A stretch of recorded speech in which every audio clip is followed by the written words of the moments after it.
Next is abnormal behaviour of nitrogen.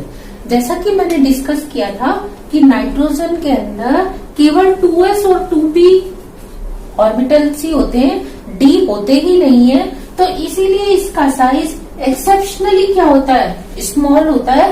यानी छोटा तो होना ही चाहिए था इनसे, लेकिन जरूरत से ज्यादा छोटा होता है, एक्स्ट्रा ऑर्डिनरीली छोटा होता है, जिसके कारण इसकी प्रॉपर्टीज जो हैं अपने ग्रुप के बाकी एलिमेंट्स से डिफर करती हैं। दूसरा इसका रीजन होता है हाईएस्ट इलेक्ट्रोनेगेटिविटी। जब इसका स्मॉलेस्ट साइज होता है तो जो शेयर्ड पेयर है उसके ऊपर इसका बहुत ज्यादा शेयर राइट होता है और ये उसको अपने पास अट्रैक्ट करके रखता है।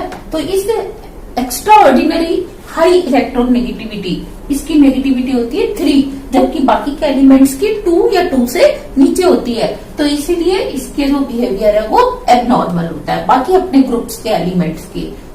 दूसरा, इसमें डी ऑर्बिटल क्या होता है, एब्सेंट होता है। यानी कि जब इसमें डी ऑर्बिटल है ही नहीं तो ये क्या कर सकता है, ना तो किसी लिगेंड से कॉम्प्लेक्स बना सकता है, डोनर रिसेप्टर वाला बॉन्ड बना सकता है, ना ही अगर हम इसको हाइड्रोलाइज करना चाहे वाटर के साथ तो ये वाटर के साथ भी क्या करता है, हाइड्रोलाइज नहीं होता, क्योंकि इसके डी ऑर्बिटल खाली नहीं है, उसमें वाटर आके एसोसिएट नहीं हो पाता, लोन पेयर ऑफ इलेक्ट्रॉन अपना नहीं दे पाता। एक और जो इसकी यूनिक प्रॉपर्टी है वो क्या, मल्टीपल बॉन्ड फॉर्मेशन। जैसे आपने देखा था कि कार्बन कार्बन सिंगल बॉन्ड भी बनता है, डबल बॉन्ड भी बनता है, ट्रिपल बॉन्ड भी बनता है।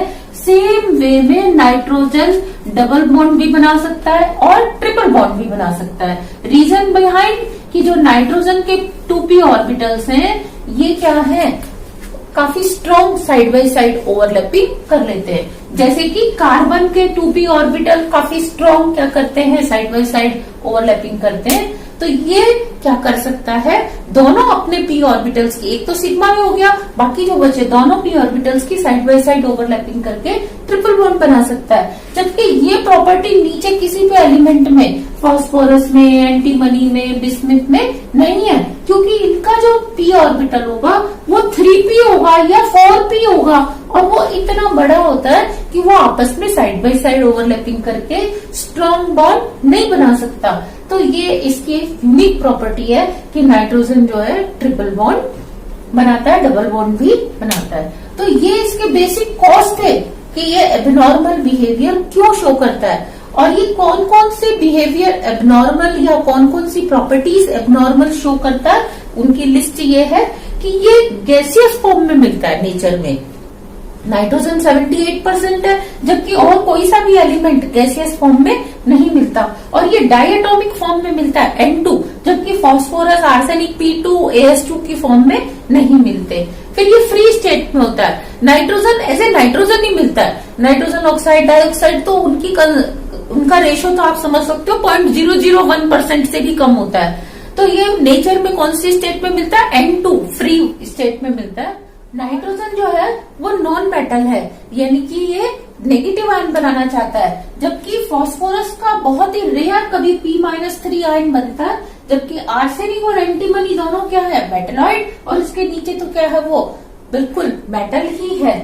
तो यहाँ पे हमने देखा कि नाइट्रोजन जो है as a non metal act करता है। दूसरा, ये इनर्ट होता है, इसकी ये ट्रिपल बॉन्ड की एनर्जी इतनी ज्यादा होती है कि इसको अगर किसी से रिएक्शन कराना है तो you need to break these 3 bonds, और वो 3 बॉन्ड ब्रेक करने के लिए यू नीड मोर एनर्जी। तो इसीलिए जो है ये इनर्ट ही रहता है, रूम टेम्परेचर पे जल्दी से किसी से रिएक्शन नहीं कर सकता। इसका एग्जांपल आप देख सकते हो कि नेचर में 78% नाइट्रोजन है, लेकिन फिर भी हमें प्लांट्स को देने के लिए और खुद को कंज्यूम करने के लिए भी क्या करना पड़ता है, ऐसे हम एयर से कंज्यूम नहीं कर सकते। प्लांट्स के लिए हमें फर्टिलाइजर बनाने पड़ते हैं और हमें प्लांट्स पर डिपेंड करना पड़ता है अपनी नाइट्रोजन की नीड पूरी करने के लिए। दूसरा, ये -3, -2, -1, +1, +2, +3, +4, +5 ऑक्सीडेशन स्टेट दिखाता है। कि अभी आपने देखा कि ये जो नाइट्रोजन है NH3 अगर बनाता है तो इसमें कौन सी ऑक्सीडेशन स्टेट होती है, -3। लेकिन अगर ये हाइड्रोजीन बनाता है तो इसमें दोनों नाइट्रोजन की कौन सी ऑक्सीडेशन स्टेट है, -2। और अगर ये इस तरीके से बनाता है NH डबल बॉन्ड NH, तो यहाँ पे इसकी कौन सी ऑक्सीडेशन स्टेट होती है, -1। और जो भी मैंने ऑक्साइड्स आपको पढ़ा है N2O, NO, N2O3, NO2, N2O5, इनमें इसकी कौन सी ऑक्सीडेशन स्टेट है? 1 2 3 4 5। नाइट्रोजन जो है ये अकेला एक ऐसा एलिमेंट है जो डाई नाइट्रोजन ट्राई ऑक्साइड और डाई नाइट्रोजन पेंटाऑक्साइड बनाता है मोनोमेरिक फॉर्म में, जबकि जो बाकी के एलिमेंट्स हैं वो पॉलीमेरिक फॉर्म में बनाते हैं, ये मोनोमेरिक फॉर्म में बनाता है। फिर जो नाइट्रोजन है ये मैक्सिमम 4 कोवेलेंसी शो करता है, कि जैसे ये आपने 3 नाइट्रोजन के बॉन्ड हाइड्रोजन से बना दिए, एक लोन पेयर इसने किसको दे दिया? H+ को, तो इसके ऊपर अमोनियम आयन बन जाता है और ये +1 चार्ज आ जाता है इसके ऊपर। तो ये मैक्सिमम 4 कोवेलेंसी दिखाता है, 3 coordinate 1 covalent. No complex formation, मैंने आपको बताया इसके पास d ऑर्बिटल ही नहीं होते। जब nitrogen does not have d orbital, तो ये क्या कर सकता है? लिगेंड से बॉन्ड नहीं बना सकता।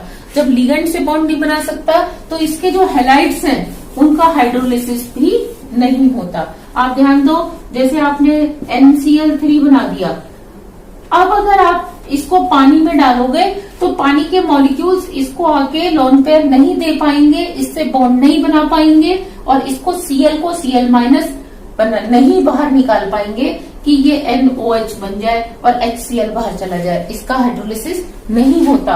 जबकि अगर मैं नाइट्रोजन की जगह फास्फोरस लेके चलती यहाँ पे, तो उसका हाइड्रोलिसिस हो जाता है। क्यों? क्योंकि उसके d ऑर्बिटल में पानी अपने इलेक्ट्रॉन को देके बॉन्ड बनाना स्टार्ट करता है, धीरे धीरे इसका बॉन्ड ब्रेक हो जाता है और अल्टीमेटली जो हमें प्रोडक्ट मिलता है वो क्या मिलता है? H3PO3, तीनों Cl एक करके निकल जाते हैं। तो फास्फोरस के हैलाइड्स का क्या होता है? हाइड्रोलिसिस पॉसिबल, नाइट्रोजन का नहीं। रीजन बिहाइंड कि नाइट्रोजन के पास d ऑर्बिटल्स नहीं है। नेक्स्ट NH3, इसका हाइड्राइड ऐसा है जो स्टेबल है, जबकि नीचे वाले जो एलिमेंट्स हैं फास्फोरस और आर्सेनिक एंटीमनी, अगर हम इनका हाइड्राइड बनाते हैं तो ये एक तो अनस्टेबल है, दूसरा ये पॉइजनस है, जबकि ये कैसा है? नॉन पॉइजनस है। नेक्स्ट, ये हाई बीपी रखता है, इसका अमोनिया का जो बॉइलिंग पॉइंट है वो क्या होता है? ज्यादा। इसके पीछे इसकी नेगेटिविटी, मतलब एक नेगेटिविटी वाला फैक्टर होता है। कैसे? जो नाइट्रोजन के साथ हाइड्रोजन है इनके ऊपर पार्शियल पॉजिटिव और इसके ऊपर क्या होता है? Partial negative. तो ये दूसरे मॉलिक्यूल के हाइड्रोजन के साथ क्या करता है? हाइड्रोजन बॉन्ड बनाता है, वो तीसरे मॉलिक्यूल के साथ हाइड्रोजन बॉन्ड बनाता है। तो इस तरीके से इनका एसोसिएशन होता जाता है, इधर से ये बॉन्ड बनाता है, इधर से ये, तो इसको एसोसिएशन के कारण ये मॉलिक्यूल जो है आगे 4 मॉलिक्यूल से जुड़ा हुआ होता है।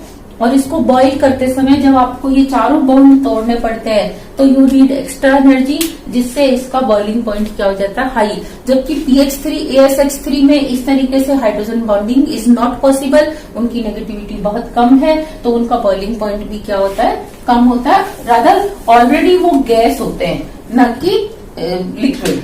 फिर NH3 ही एक इसका हैलाइड बनता है, इसके बाकी NCl3, NBr3, Ni3 नहीं बनते, जबकि बाकियों के क्या होते हैं? PCl3, PCl5, ये सारे हैलाइड्स बनते हैं। सेम वे में नाइट्रोजन एक ऐसा एलिमेंट है जो सल्फर से रिएक्शन करके नाइट्रोजन सल्फाइड नहीं बनाता।